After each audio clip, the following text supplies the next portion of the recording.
간만에 또 이렇게 우리 가족 여러분들을 뵈니까 살 것 같습니다.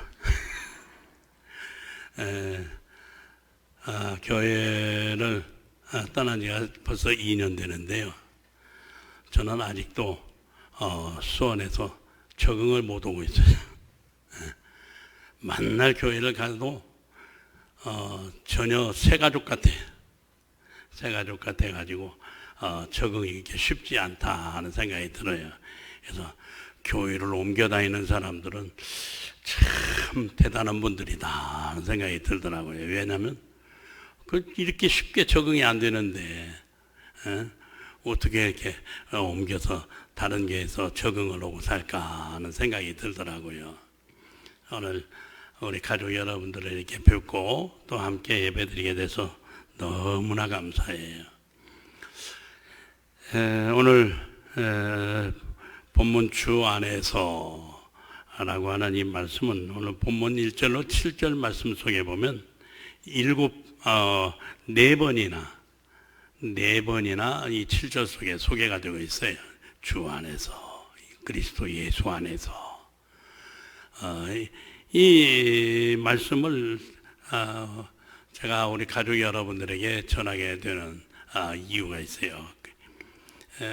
요 근래 들어가지고요, 불과 몇 주 사이에 고등학교 동기들도 세상 떠났다고 연락들이 오고요. 또 절친했던 우리 가족 여러분들도 아는 광주의 나정대 목사님, 그 나정대 목사님 우리 교회 몇 차례 왔잖아요. 근데 거기도 지난주 그 전주 월요일에 갑작스럽게 쓰러져 가지고 의식을 잃어버려 가지고 이제 겨우 의식이 돌아왔다고 하더라고요. 이런 일들을 계속 겪으면서 나도 언제 갈는지 모르는데 이번 설교가 우리 대장의 가족들에게 마지막 설교라고 하면 내가 무슨 말을 가서 전해야 될까 하는 생각이 나더라고요. 그래서 말씀을 읽는 가운데 이 말씀을 오늘 가족 여러분들과 함께 나누면서 은혜를 함께 받고자 합니다. 이 빌립보서는 우리가 잘 아는 대로 바울 사도께서 저 로마의 옥중에서 언제 세상을 떠날지 모르는 그런 위기 속에서 있으면서 빌립보 교회 성도들에게 보낸 편지예요. 바울 사도께서 이 빌립보서를 통해서 말씀할 때 첫 1장에서 보면 내가 너희를 생각할 때마다 하나님께 감사한다 라고 이야기를 해요. 항상 잊을 수 없는 이 빌립보 교회, 그저 생각날 때마다 하나님 앞에 감사하다, 감사할 일만 있더라는 거예요. 저도 우리 대장의 가족 여러분들을 잊을 수가 없죠. 항상 생각할 때마다 감사할 일이 왜 이렇게 많은가 모르겠어요. 우리 가족 여러분들에게 사랑받고 또 은혜 입고 여러 가지 함께 하던 그런 날들을 생각하면 그저 늘 감사하면서 살고 있습니다. 이번에도 김치를 보내주셨는데 어찌 그렇게 맛있는지 꼭 대장교회에서 먹던 시절이 생각이 절로 나더라고요. 아주 맛있게 잘 먹었습니다. 감사합니다. 이렇게 감사하면서 말씀을 전하다가 이 4장에 와가지고서 지금 자기가 죽음 앞에 머물러 있는 사람으로서 무엇을 권면을 할까 생각하는 중에 이 4장의 말씀을 기록했어요.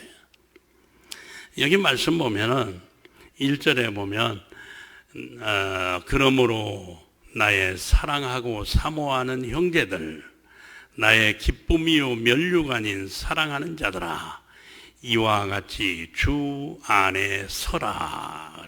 주 안에 서라. 바울 사도가 자기의 생애의 마지막이 될지 모르는 이 편지를 쓰면서 빌립보 교회 성도들에게 주 안에 서라고 권면을 하고 있습니다.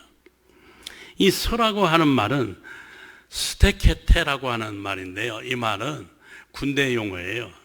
군대 용어로서 차렷 하는 자세입니다. 이 차렷이라고 하는 자세는 우리가 잘 아는 대로 모든 동작의 기본 자세, 이게 차렷 자세거든요. 그래서 차렷이라고 하는 이 자세에서 뭐 우양 앞으로 가, 좌양 앞으로 가, 뒤로 돌아가, 앞으로 가, 다 모든 동작이 이루어진단 말이에요. 다시 말씀드린다면 차렷이라고 하는 이 자세는 모든 동작을 할 준비가 다 되어진 이런 모습이에요. 이 말씀을 우리가 신앙으로 돌려서 생각을 한다면 반석 같은 부동의 신앙을 가져라는 그런 의미예요. 반석 같은 부동의 신앙. 다시 말하면 딱 굳게 서가지고서 주님이 무슨 말씀을 하시든지 움직일 수 있는 준비가 되어진 신앙생활을 하라는 거예요. 또 이 말은 몰아쳐오는 적군들 앞에서도 흔들리지 말고 자기 자리를 굳게 서서 지키고 싸우라는 거예요. 오늘의 이 시대는 환경이 얼마나 많이 변하는지 몰라요. 옛날에는 뭐 한 1년 만에 가면 모든 것이 많이 바꿔졌다 이렇게 얘기하는데 또 얼마 전까지만 해도 그저 며칠 만에 가보니까 세상이 바꿔졌더라 그런데 지금은요 시간 단위로 바꿔지는 것 같아요. 얼마나 막 바꿔지는지 몰라요. 이렇게 급변하는 이런 환경들 속에서도 우리는 흔들리지 말고 굳게 서서 자기 자신의 믿음을 지켜가는 신앙의 생활을 하라고 하는 말씀입니다. 고린도전서 15장 58절에 그러므로 내 사랑하는 형제들아 견실하며 흔들리지 말고 항상 주의 일에 더욱 힘쓰는 자들이 되라. 이는 너희 수고가 주 안에서 헛되지 않은 줄을 알미라 그랬습니다. 견실하며 흔들리지 말고 항상 주의 일에 더욱 힘쓰는 자들이 되라고 말씀합니다. 다시 말씀을 드린다면 우리가 신앙생활할 때는 그저 요지부동해야 돼요. 자꾸 세상의 바람에 이리 흔들리고 저리 흔들리는 나약한 신앙 되지 말고 굳게 서라는 거예요. 고린도전서 16장 13절에 깨어 믿음에 굳게 서서 남자답게 강건하라 그랬습니다. 이 남자라고 하는 말은 남자만 가리키는 말이 아니에요. 우리 모두들이 건강함으로 굳게 서서 신앙을 지켜가라고 하는 말씀입니다. 여호수아 1장 9절에 강하고 담대하라 두려워하지 말며 놀라지 말라 내가 어디로 가든지 내 하나님 여호와가 너와 함께 하느니라. 하나님이 너와 함께 할 테니까 너는 강하고 담대하게 서서 내 믿음 지키라는 말씀입니다. 우리 대장의 모든 가족 여러분들이 이러한 믿음 생활이 되시기를 주의 이름으로 축원합니다. 성경에 보면 다니엘과 사드락과 메삭과 아벳느고의 이야기 우리 너무나 잘 아는 말씀입니다. 이들의 신앙은 머나먼 바벨론 땅에 가가지고서 살면서도 느부갓네살 왕 앞에서도 그런가 하면 거대한 금신상 앞에서도 그런가 하면은 평일보다도 7배나 뜨거운 풀문불 앞에서도 그런가 하면 사자굴 앞에서도 흔들리지 않고 자기 자신의 믿음을 굳게 지키며 하나님 제일주의로 살았더니 하나님이 그들의 앞길을 축복하시고 도우시고 인도하신 사실을 소개를 하고 있어요. 오늘 주님 앞에 나오신 우리 모든 가족 여러분들, 오늘 이 세상은 얼마나 변화무쌍한지 모르잖아요. 현대는 4가지의 흐름이 있어요. 하나는 세속주의입니다. 세속주의라는 것은 물질 만능, 또 쾌락 주장하는 그런 주의들이에요. 두 번째는 신비주의가 있어요. 나는 하나님하고 직통하는 사람이다. 나는 하나님의 음성을 날마다 듣고 사는 사람이다. 이야기하는 신비주의자들이 있어요. 이 사람들은 말씀보다도 체험을 더 우선하는 사람들이죠. 세 번째는 과학 만능주의입니다. 이 과학 만능주의라고 하는 것은 뭐냐면 무엇이든지 과학적으로 다 증명이 되어야만 믿는다는 거예요. 과학이 하나님보다도 더 우선해. 네 번째는 종교다원주의예요. 종교다원주의라고 하는 것은 모든 종교가 다 똑같은 거지 뭘 하고 이야기를 해. 그러면서 우리 기독교를 아주 독선적인 종교라고 욕을 한단 말이에요. 이러한 세계적인 흐름이 아주 혼란해요. 혼란해. 이런 혼란한 가운데서도 우리 믿음의 성도들은 주 안에 굳게 서서 오직 주님 오시는 그날만 바라보고 힘있게 믿음의 삶을 살아라고 하는 말씀입니다. 우리 대장의 모든 가족 여러분들이 이러한 믿음의 가족들이 되시기를 바랍니다. 히브리서 11장 38절에 보면 이런 사람은 세상이 감당하지 못하도다. 세상이 감당할 수 없는 믿음의 가족들 되시기를 주의 이름으로 축원합니다. 세상이 흔들고 세상이 다 무너뜨리고 이기는 이러한 약한 믿음이 아니라 세상이 어떻게 변하든지 간에 흔들리지 않는 강하고 담대한 우리 대장의 가족들 되시기를 주의 이름으로 부탁합니다.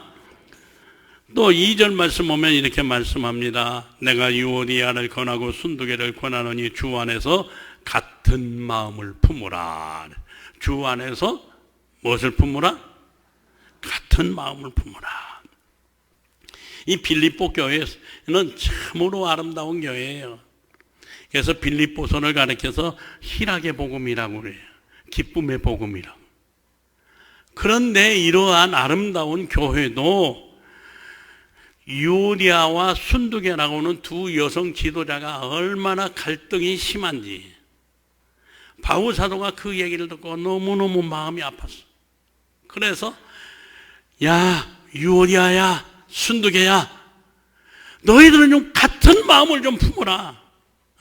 사랑으로 하나가 되라 라고 부탁을 하고 있는 모습을 보게 됩니다. 유오디아라고 하는 이름은 아름다운 향기라고 하는 이름이에요. 순두개라고 하는 이름은 사랑스러운, 행복스러운이라고 하는 이름의 의미가 있어요. 그런데 이름값도 못하는 여인들이었어요.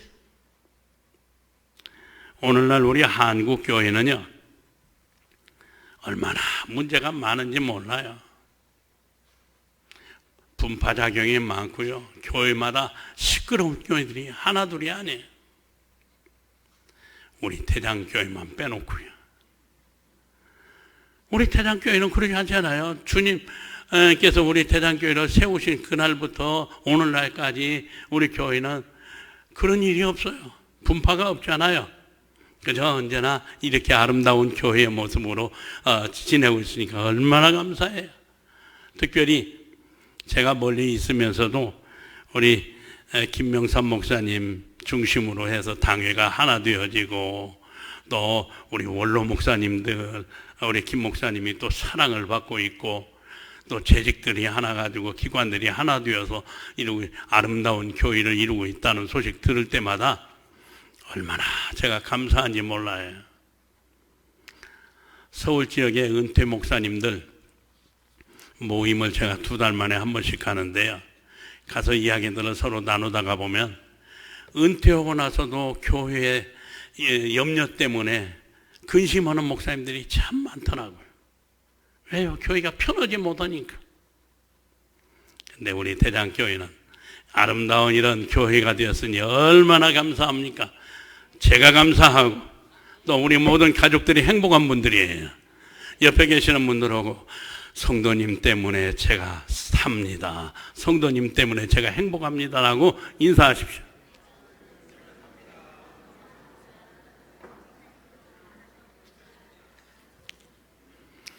자, 그런데 이러한 행복하고 아름다운 교회가 되려면 어떻게 해야 됩니까?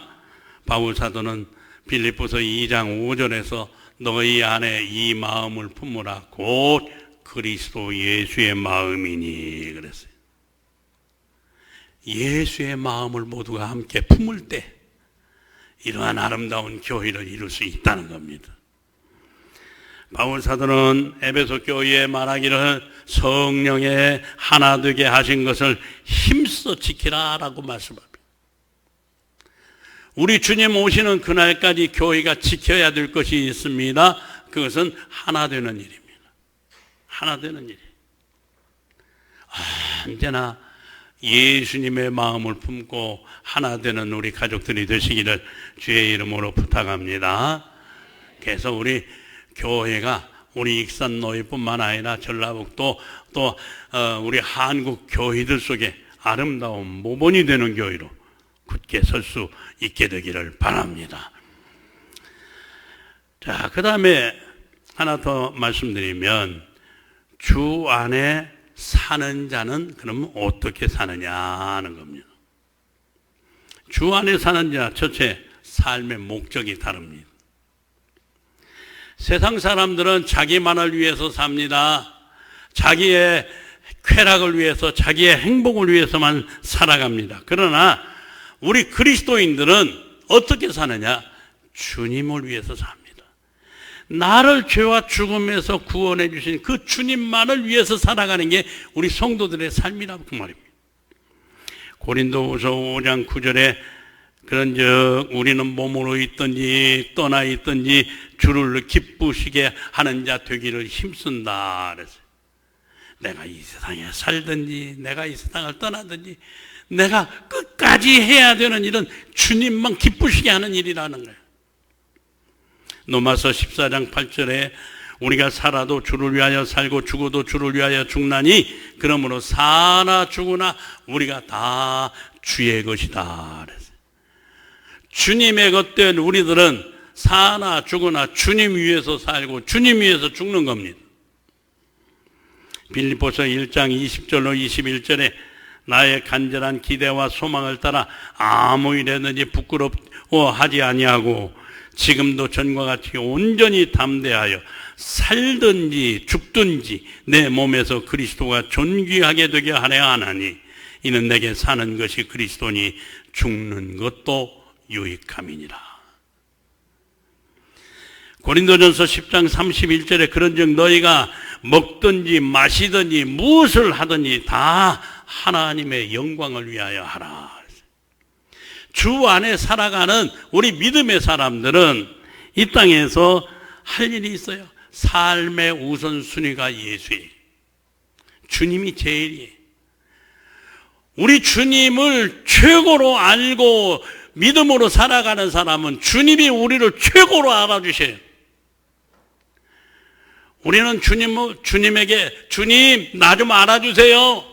주님 나 좀 높여주세요. 주님 나 좀 도와주세요 라고 이야기를 하지만 주님은 우리에게 물어요. 네가 나를 그렇게 여기느냐? 네가 나를 그렇게 믿느냐라고 물으셔요. 우리 대장의 모든 가족 여러분들이 주님을 최고로 알고 주님 제일주의의 믿음의 생활을 할 때 우리 주님이 여러분들을 책임져 주시는 거 믿으시기를 바랍니다. 주님이 여러분들을 도와주십니다. 주님이 여러분들을 높여주십니다. 주님이 여러분들의 모든 것을 다 은혜로 함께 하시고 복되게 하시는 것을 믿으시기를 바랍니다. 두 번째로 주 안에 살아가는 사람은 먹는 양식이 다릅니다. 요한복음 6장 26절로 27절에 예수께서 대답하여 이르시되 내가 진실로 진실로 너희에게 이르노니 너희가 나를 찾는 것은 표적을 본 까닭이요 떡을 먹고 배부른 까닭이로다. 썩을 양식을 위하여 일하지 말고 영생하도록 있는 양식을 위하여 하라. 마태복음 4장 4절에 사람이 떡으로만 사는 것이 아니요 오직 하나님의 입으로 나오는 말씀으로 살 것이라. 우리 사람은 육체와 영혼으로 구성이 되어 있어요. 육체와 영혼으로 구성이 됐는데 성경은 또 다른 말로 말하면 우리의 겉사람과 속사람이 있다고 그러긴 해요. 이 겉사람을 가리켜서 육체라고 그러고요. 속사람을 가리켜서 영혼이라고 그래요. 그런데 우리 사람에게 중요한 것이 어떤 거예요? 육체예요, 영혼이? 세상 사람들은 이 육체가 최고인 줄 알고 육체만을 위해서 살아가요. 그런데 우리가 분명히 알고 믿는 것은, 우리 사람을 가치 있게 만드는 것은 영혼이에요. 영혼. 그래서 우리가 잘 아는 대로 하나님께서 우리의 영혼을 부르시면 우리의 육체는 그냥 썩어진 존재가 되어버려요. 죽어지는 존재잖아요. 요즘에야 장례식장에서 장례를 치르다 보니까 별로 그걸 못 느끼는데요. 예전에는요, 집에서 다 장례를 치를 때 저도 참 입관하느라고 고생 많이 했어요. 많이 했어요. 1000번이 넘게 장례 치르면서 수많은 사람들 돌아가시게 되면 가서 입관하는데, 그냥 입관할 때 보면요, 옷을 갈아입히려고 보면 손으로 딱 짚는 순간 이 피부가요, 손에 딱 들어붙어 가지고 쭉 늘어나요. 얼마나 끔찍해, 끔찍해. 영원히 떠나간 육체라고 하는 것은요, 정말 추하기도 하고요, 무섭기도 해, 무섭기도 해. 그냥 썩어 냄새가 나면요, 옛날에 전부 상여 메고 나갈 때 쑥 뜯어가지고 쑥 비벼가지고 코들 막고 갔잖아요. 냄새 때문에. 육체라고 하는 건 그런 거예요. 썩어질 존재예요. 하나님이 우리의 영혼을 부르시면은 육체라고 하는 것은 그냥 무너지고 힘없고 다 썩어지는 거예요. 그리고 흙으로 돌아가는 거예요. 그런데 이 육신이라고 하는 것은 뭘 먹어야 돼요? 음식을 먹어야 돼요. 음식을 먹어야 건강해. 그런데 우리의 속사람의 영혼은 뭘 먹어야 되느냐? 하나님의 말씀을 먹어야 돼. 하나님의 말씀이 우리의 영혼의 양식이라고 그랬어요. 믿으시면 아멘. 하나님의 말씀, 이 말씀이 나를 살리는 말씀이에요. 영혼이 살아야 이 육신이 살아요. 영혼이 건강해야 육체도 건강해져요. 영혼이 바르게 되어야 육체도 바르게 될 수가 있어요. 사람은 영혼에 지배받는 존재예요. 하나님의 말씀, 우리의 생명의 양식입니다. 우리 육체가요, 음식을 싫어하는 때가 있어요. 제가 이번에 독감에 걸려가지고서 예방접종 하자마자 그날 저녁부터 그냥 열이 나고 막 몸이 아프기 시작해서 꼭 석주간을 고생했어요. 지금도 목소리가 좀 이상하지 않아요? 그런데 아파지는 그 순간부터 음식이 맛을 잃어버렸어요. 가지고 집사람이 음식을 갖다 줘도 왜 이렇게 맛이 없냐고 자꾸 얘기하니까 집사람이 뭐라고 그러냐면, 아니 이제까지 살아오는 동안에 밥맛 없다고 하는 거 이번에 처음 들어본다고. 참 잘 먹었거든요, 건강하게. 근데 밥맛이 떨어져 버리더라고요. 육체가 병들면 밥맛 떨어져요. 우리의 영혼이 병들면 말씀이 싫어져. 말씀을 가까이 하고 싶지 않아요. 듣고도 쉽지 않아요. 배우고도 쉽지 않아요. 영혼이 병든 증상이에요. 오늘 이 가운데 오신 우리 가족 여러분들, 말씀이 싫어진 분 있어요? 말씀이 재미없는 분 있어요? 안 들어오는 분 있어요? 어떤 분은 교회 와가지고서도 말씀이 도대체 귀에 들어오질 않으세요, 그러는 분들이 있더라고요. 영혼이 병들었기 때문에 그래요. 병들었기 때문에. 우리 대장의 모든 가족 여러분들은 영혼이 날마다 건강해서 달고 오묘한 말씀으로 말씀을 먹으시는 믿음의 생활이 되시기를 바랍니다. 달고 오묘한 그 말씀, 생명의 말씀은, 우리 찬양은 잘하잖아요. 그런데 내 영혼이 과연 하나님의 말씀이 달고 오묘한 말씀인가? 다윗의 고백처럼 하나님의 말씀이 송이꿀보다도 더 단 말씀인가? 네, 점검해 봐야 돼요. 그래서 말씀을 잘 잡수시고 영원히 건강하시고 우리 가족 여러분들의 육신의 삶도 더 건강한 은혜가 있기를 바랍니다.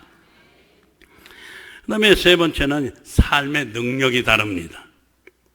세상 사람들은 돈을 의지하고 삽니다. 권세를 의지하고 삽니다. 지식을 의지하고 삽니다. 또 과학을 의지하고 삽니다. 배경을 의지하고 삽니다. 또 건강을 의지하고 삽니다. 모든 세상적인 조건들을 자기의 힘인 양 의지하고 살아요. 그런데 우리 믿음의 사람들은 어떻게 삽니까? 믿음의 사람들은 그것이 내 힘이라고 말하지 않아요. 오직 하나님이 나의 힘이라고 이야기를 합니다. 얼마 전에 세계의 선진국이라고 하는 14개 나라에 조사를 한 것을 보고를 하더라고요. 인간의 행복이 어디에 있느냐, 행복의 조건에 대해서 조사를 했는데요. 14개 나라 가운데서 우리 한국하고 일본은 뭐라고 말했느냐? 돈이 최고라. 돈이 있어야 이것도 하고 저것도 다 할 수 있는 것이지. 그래서 우리 한국과 일본만은 돈이 최고라고 했어요. 그런데 다른 나라 사람들은 뭐라고 했느냐? 가정이 우리 인생의 행복을 지키는 곳이다. 우리의 건강이 다 이런 정말 아름다운 이야기들을 했어요. 참 부끄럽더라고요. 우리 가족 여러분들 가운데서도 돈이 여러분의 인생을 행복하게 하는 것이라고 믿고 있는 분이 있습니까? 돈을 하나님으로 생각하고 살아가시는 분이 있어요? 아무리 돈 많아도 그것이 나를 지켜주지 못해요. 병원에 가보세요. 돈은 많은데 고칠 수 없는 병으로 인해서 누워있는 사람들이 하나둘 아니잖아요. 돈이 내 인생의 모든 것을 다 행복하게 해줄 수 있는 것은 아니에요. 요즘 선거철이 가까우니까 권력이 자기의 힘인 것처럼 생각하는 사람들. 그래서 그것 때문에 추악이 그지없는 모습들이 많이 나와요.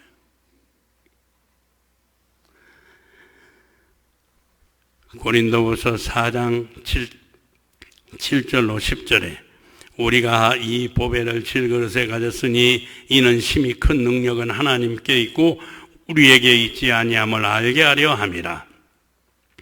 우리가 사방으로 우겨쌈을 당하여도 쌓이지 아니하며 답답한 일을 당하여도 낙심하지 아니하며 박해를 받아도 버림받지 아니하며 거꾸로뜨림을 당하여도 망하지 아니하고 우리가 항상 예수의 죽음을 몸에 짊어짐은 예수의 생명이 또한 우리 몸에 나타나게 하려 함이라. 마가복음 9장 23절에 보면 예수께서 이르시되 할 수 있거든이 무슨 말이냐? 믿는 자에게는 능치 못할 일이 없느니라 말씀합니다. 우리는 질그릇 같은 연약한 인생이라는 겁니다. 잘못하면 깨어지는 존재라는 거예요. 잘못하면 금이 다 가버리는 존재라는 거예요. 그런데 이러한 질그릇 속에 보배이신 예수님을 모셨더니 우리는 질그릇의 힘으로 살아가는 것이 아니고 보배이신 예수의 힘으로 살아가는 존재가 되었다는 겁니다. 우리 대장의 모든 가족 여러분들은 여러분의 힘으로 살지 마시기를 바랍니다. 연약한 여러분의 힘으로 살지 마세요. 예수 그리스도의 힘으로 살아가시기를 바랍니다. 시편 18편 1절에 나의 힘이신 여호와여 내가 주를 사랑하나이다. 그래서 다윗은 왕입니다. 권력도 있습니다. 돈도 있습니다. 모든 거 다 가지고 있습니다. 그런데 그런 것을 자기의 힘이라고 말하지 않았어요. 예수님이 나의 힘이십니다라고 고백했어요. 고린도후서 1장 8절로 10절에 형제들아 우리가 아시아에서 당한 환난을 너희가 모르기를 원하지 아니하노니 힘에 겹도록 심한 고난을 당하여 살 소망까지 끊어지고 우리 자신이 사형 선고를 받은 줄 알았으니 이는 우리를 자기를 의지하지 말고 오직 죽은 자를 살리시는 하나님만 의지하게 하려 했다. 그 하나님 앞에 내가 기도했더니 큰 죽음에서 하나님이 나를 건져주셨다 말씀하고 있습니다. 무슨 말씀입니까? 바울 사도가 아시아에서 복음 전하다가 어려운 일을 만났는데 이제는 끝났구나, 사형 선고 받은 줄 알았다는 거예요. 아무리 둘러보아도 헤쳐나갈 길이 전혀 보이질 않아요. 깜깜해요. 나는 이제는 죽었구나. 그런데 그 속에서 빛을 봤어요. 죽은 자를 살리시는 하나님을 발견했어요. 죽은 자도 살리시는 하나님이신데 이깟 어려움에서 나를 못 건져주시겠느냐? 믿음이 왔어요. 그래서 죽은 자를 살리시는 하나님 앞에 기도했더니 그 죽음에서 나를 건져내 주셨다 말씀하고 있습니다. 오늘 주님 앞에 나오신 우리 모든 가족 여러분들, 여러분의 삶 속에 이러한 캄캄하고 어두운 환경이 부딪혀졌습니까? 죽은 자를 살리시는 주님을 믿으시기를 바랍니다. 의지하시기를 바랍니다. 그 주님이 여러분의 모든 것을 해결해 주실 줄로 믿습니다. 이사야 41장 14절로 16절에 버러지 같은 너희 야곱아, 너희 이스라엘 사람들아, 두려워하지 말라. 나 여호와가 말하노니 내가 너를 도울 것이라 말씀하면서, 내가 너를 도우게 되니까 네가 이가 날카로운 새 타작기와 같이 힘이 있어서 산들을 부서뜨릴 것이고 회오리바람이 그 산들을 다 날려버릴 것이다 말씀하고 있습니다. 우리는 버러지같이 연약한 존재라는 겁니다. 보잘것도 없는 존재라는 겁니다. 그러나 하나님이 나와 함께 하셔서 나를 도우시니까 우리는 산을 부서뜨릴 수 있는 능력의 사람이 된다는 겁니다. 그러므로 네 힘으로 살아가려고 하지 말아라. 너는 약한 존재다. 너는 버러지 같은 존재다. 너는 질그릇 같은 존재다. 내가 너의 힘임을 알아라. 내가 너의 능력임을 믿어라. 내가 너를 도울 것이다. 내가 너와 함께 할 것이다. 주님은 우리에게 말씀하고 계십니다. 시편 146편 5절에 야곱의 하나님을 자기의 도움으로 삼으며 여호와 자기 하나님에게 자기의 소망을 두는 자가 복이 있다 그랬습니다. 우리 주님, 여러분의 능력이십니다. 여러분의 도움이십니다. 시편의 기자는 말합니다. 사람도 믿지 말아라. 의지하지 말아라. 환경도 의지하지 말아라. 그것이 너의 힘이 아니다. 너의 능력이 아니다. 너의 능력은 오직 나다. 나다. 우리 하나님은 말씀하십니다. 나훔 선지자를 통해서 이야기하는 말씀 보면 애굽에 140년간 수도로 있었던 곳이 어디냐면 노아몬이라고 하는 곳입니다. 노아몬이라고 하는 이곳은 나일강이 이렇게 흐르고 가운데에 있는 섬이에요. 근데 나일강이 거기는 굉장히 깊어요. 근데 거기에 있는 그 섬, 이 섬에다가 사람이 성을 쌌어요. 높은 성을 쌌어요. 그리고 거기 수리 시설도 다 했어요. 이 노아몬이라고 하는 것은 아주 그야말로 난공불락의 천연 요새예요. 어느 누가 이 성을 칠 수가 있겠느냐? 이 성이 안전하다, 안전하다. 애굽 사람들은 그 성을 가장 안전한 곳으로 여겼어요. 그런데 BC 636년에 33년에 저 아수르의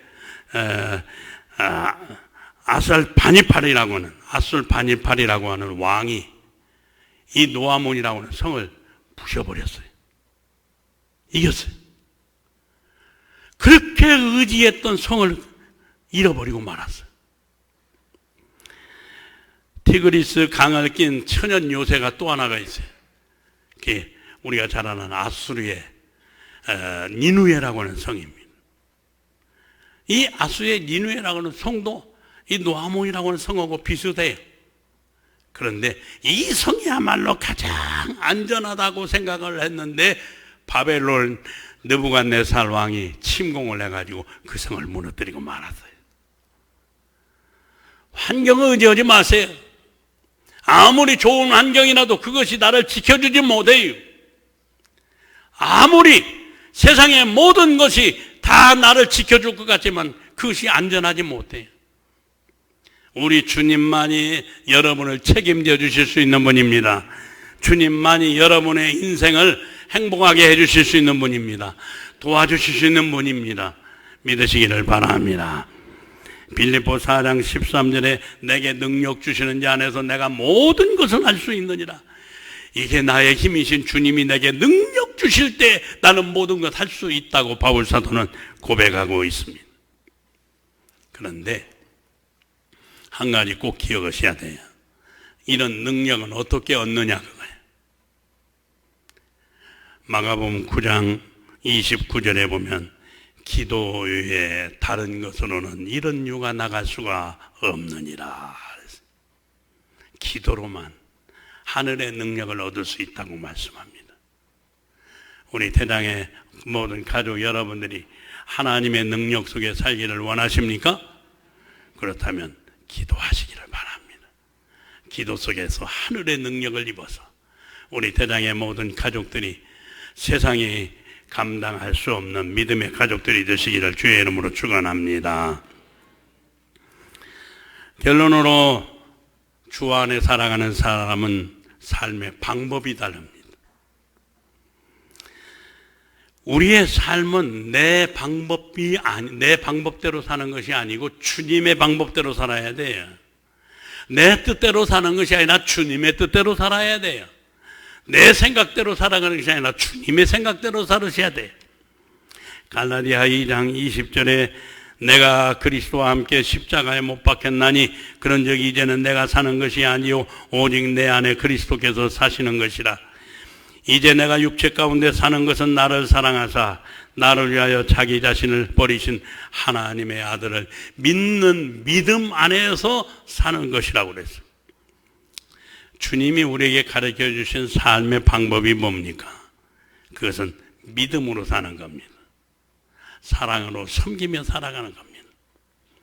마태복음 20장 28절에 인자가 온 것은 섬김을 받으려 함이 아니라 도리어 섬기려 하고 자기 목숨을 많은 사람의 대속물로 주려 왔다고 말씀하셨습니다. 오늘날 교회가 해야 될 일이 뭡니까? 주님이 하시던 일 오늘날 우리가 하면 되는 겁니다. 우리 성도들이 해야 될 일이 뭡니까? 주님이 하시던 일 우리가 계속 이어서 하면 되는 겁니다. 다른 게 없어요. 주님이 살아가신 방법대로 우리가 사는 거예요. 그럴 때 주님이 기뻐하시고 주님이 우리를 통해서 거룩한 주의 뜻을 이루시는 것을 믿으시기를 바랍니다. 이러한 사랑의 아름다운 삶을 오늘 본문 말씀에서는 뭐라고 말합니까? 관용이라고 표현하고 있어요. 관용. 넓은 마음이라고. 우리가 잘 아는 남아프리카 공화국, 남아공이라고 그러죠. 거기에 만델라라고 하는 대통령이 있었습니다. 27년간 아무 잘못도 없이 억울하게 누명을 쓰고 교도소에 들어가서 살았어요. 27년간 힘든 교도소 생활을 하고 나와가지고서 대통령이 됐습니다.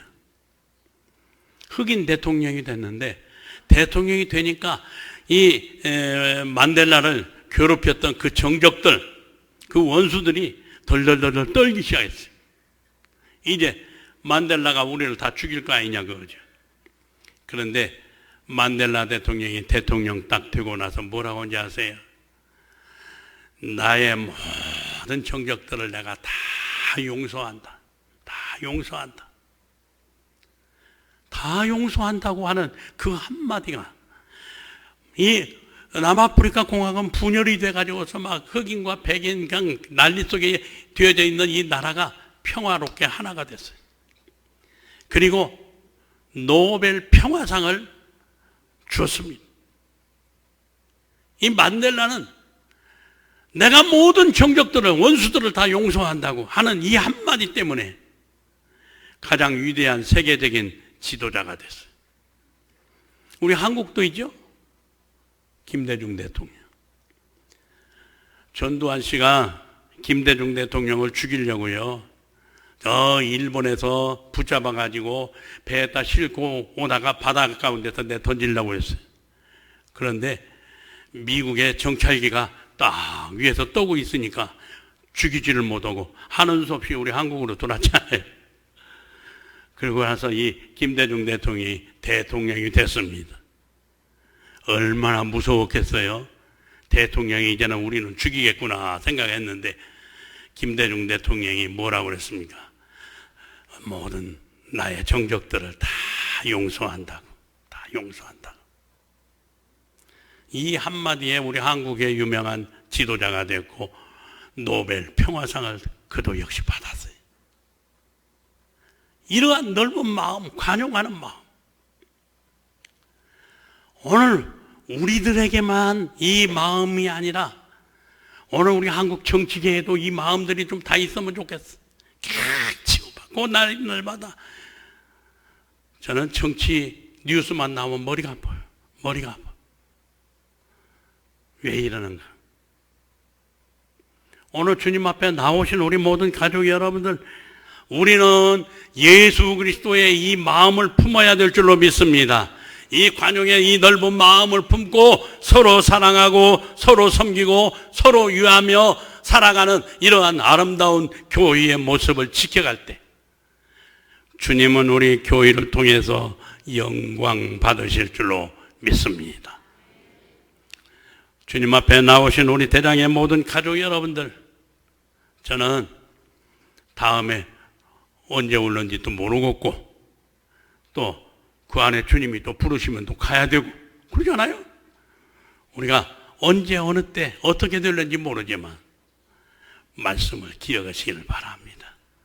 말씀을 기억하시고 주 안에서 우리 대장의 가족들이 날마다 서로 기쁜 소식 주고받으면서 주님께 영광 될 수 있기를 주의 이름으로 부탁합니다. 기도합시다. 주님 감사합니다.